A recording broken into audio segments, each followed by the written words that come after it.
back to another video. So I'm starting a series of books. I have these books just about the history of some NBA teams. They stop at about 2010 because that's when we should. If you guys love the NBA, that's when you guys should start knowing when these teams were around and stuff like that. So we're going to start today with, as you can see, the Philadelphia 76ers. And I'm just going to begin this book. So we'll be doing every NBA team and then maybe the NFL teams. But let's begin. It's 1983, and the Philadelphia Spectrum is humming. 76ers forward Bobby Jones, all sweat and floor burns, grabs a loose ball and shovels it to fleet-footed guard Mo Cheeks. Cheeks quickly outlets the ball to Julius Dr. J. Irving, and the crowd jumps to their feet. Irving zeroes in on the one defender between him and the basket. He takes one long last stride and leaps into the air. The defender doesn't have a chance. Dr. J swoops in like a breeze, his right arm windmilling the ball through the rim. This is the Philadelphia 76ers basketball team at its finest. The birth of the Sixers. Even though its name is Greek, meaning city of brotherly love, and its founders were British, the city of Philadelphia, Pennsylvania, is American through and through. Philadelphia is where the Declaration of Independence was signed in 1776, and where Benjamin Franklin established America's first public library and newspaper, and where the 76ers, whose name is symbolic of Philadelphia's place in American history, joined the National Basketball Association in 1963. The history of pro basketball in Philadelphia actually began not with the 76ers, but with another team known as the Warriors. The Warriors were an original member of the Basketball Association of America, BAA. It formed in 1946 and won the league's first championship. When the BAA merged with another league in 1949 to form the NBA, the Philadelphia Warriors became a character member of the NBA. The Warriors played in Philadelphia for 14 years, then moved to San Francisco in 1962. A year later, the team called the Syracuse Nationals relocated in Philadelphia and became the 76ers. The new team was led by two future Hall of Famers, high-scoring guard Hal Greer and hard-working forward Dolph Schayes. The 6'9" Schayes was famous for his energy and determination. "I did not have much speed, but I felt that I was constantly moving. I could free myself," said Schayes. "I kept pushing myself. I saw myself never getting tired." Greer, meanwhile, was an accurate jump shooter who even jumped before releasing the ball when he shot free throws. He was the club leader in every offensive category except rebounding, which was the domain of the veteran center John Kerr and young forward Chet Walker.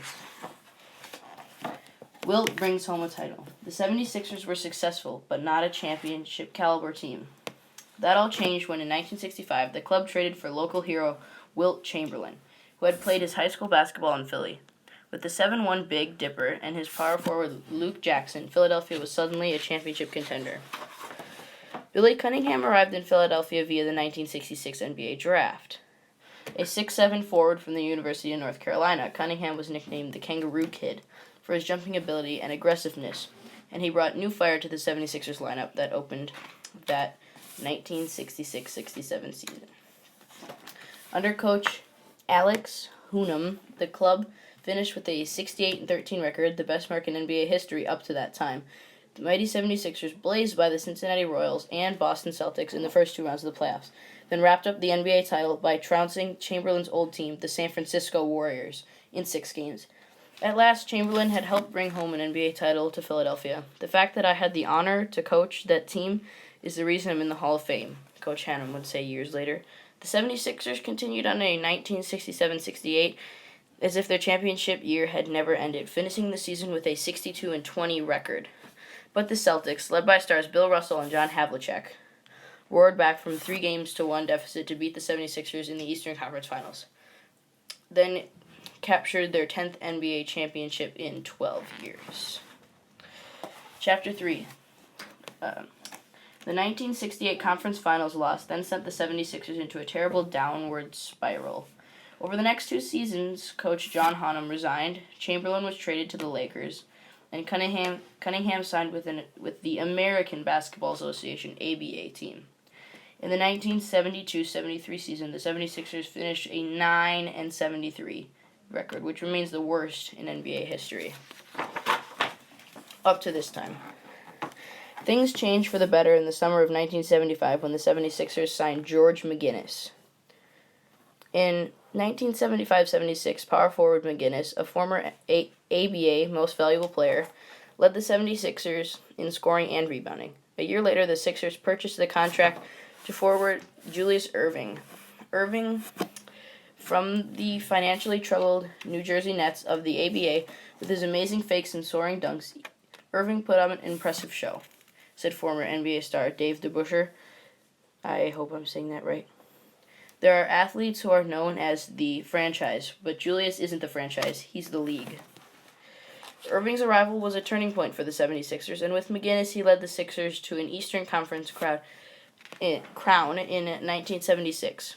But the Portland Trail Blazers and their star center Bill Walton ended their championship hopes in the 1977 NBA Finals. The following year, McGinnis was traded to the Denver Nuggets for forward Bobby Jones, a fierce and unselfish defender and rebounder.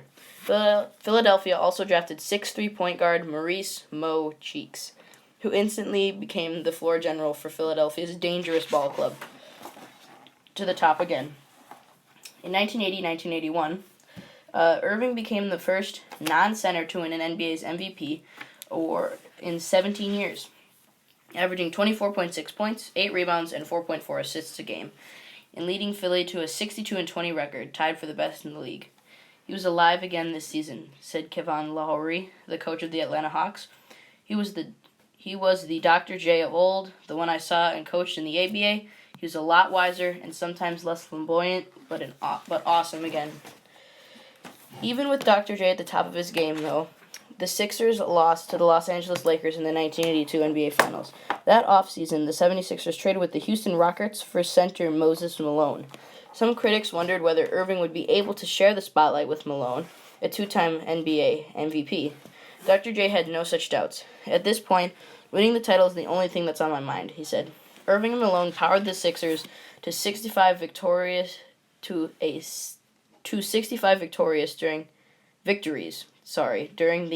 1982-1983 season. Quick shooting guard Andrew Toney teamed with Cheeks in the backcourt, and Jones and forward Mark Arvoni took care of the defensive and rebounding dirty work. The 76ers waltzed through the playoffs with ease and swept the Lakers in the finals. Malone was named MVP of both the regular season and the finals, and Erving proudly hoisted his NBA championship trophy over his head, while Philadelphia fans celebrated. It was a fleeting moment of glory, however, which virtually the same squad the next 3 years saw the 76ers flounder at playoff time. Eventually, Malone was traded, Toney got many injuries, and Erving and Jones retired. Soon, only Cheeks was left from the 76ers championship squad. He was not alone as the club leader. Joining him was one of the most unusual talents in NBA history, forward Charles Barkley. The 6'5" and 280-pound Barkley, drafted in 1984, looked more like a football lineman than a basketball star. But he was a fierce competitor who outfought and outjumped taller opponents. He also out-talked them, never lacking something interesting to say. "If I weren't earning $3 million a year to dunk a basketball," Barkley once said, "most people on the street would turn and run the other direction if they saw me coming." The 76ers put their winning record in six of Barkley's 8 seasons. In Philadelphia, and Sir Charles averaged 23 points and nearly 12 rebounds a game in those years. But Philadelphia always stumbled in the playoffs. Barkley finally asked to be traded in 1992 and was to the Phoenix Suns. As Philadelphia fans watched Barkley win the league MVP award in 1992 through 1993 and led Phoenix to the NBA Finals, the 76ers sank in the standings. In 1995-1996, they finished 18-64. The good news for the 76ers: won the right to the first pick in the 1996 NBA Draft, and they selected Georgetown University point guard Allen Iverson, nicknamed The Answer. Iverson announced that he planned to be the answer to Philadelphia's quest for another title. Iverson backed up with his talk with action. The lightning-quick guard proved that he could break down the opposing defenses better than anyone else in the league. I try to put pressure on the defense, Iverson explained. I am always looking to score, always looking to make something happen on the court. Before the 1997-1998 season, the 76ers persuaded longtime NBA coach Larry Brown to come to Philly to rebuild the club around Iverson. The acquisition of big man Dikembe Mutombo and hustling guard Eric Snow improved the team's defense in 2001 to 2002. The rebuilt Sixers surged all the way to the NBA Finals, where they faced the Lakers. Iverson scored 48 points as the 76ers took Game 1, but the Lakers rebounded to win the next 4 games and a title. Larry Brown stepped down as coach in 2003, and a succession of coaches followed. Iverson continued to score points in bunches, but the 76ers were a mediocre team. Things began looking up, though, as they drafted promising young forward Samuel Dalembert and Andre Iguodala, and traded for an excellent young three-point shooter in Kyle Korver in 2003. Near the end of the 2004-2005 season, Philadelphia also swapped players with the Sacramento Kings for veteran forward Chris Webber. Along with these roster moves came a coaching change in 2005. The 76ers returned to their roots, introducing their 1983 championship team with guard Maurice Cheeks as the new head coach. "Welcome to the call," Cheeks said. "The people here in Philadelphia are sports people." The Philadelphia 76ers have put a long and proud history into the NBA, from the days of the 1983 Sixers, powered by Dr. J, to the current squad, led by guard Allen Iverson. With their recent revolutionary changes, the 76ers aim to make America, forging their way to bigger and better things, namely another NBA championship. So that is the end of the book. These go up to 2005, but I'm going to explain a little bit of what happened after the Sixers. So a few years later, the Sixers were very, very, very bad. They had really nobody left that was good. And then recently they drafted Joel Embiid and Ben Simmons, and they let them develop for a while. And now the 76ers are a very good team and a championship contender. But that's it for the book. This book was written by Nate Learbroletier. I don't know. But we're having another book out soon, and we'll see you next time.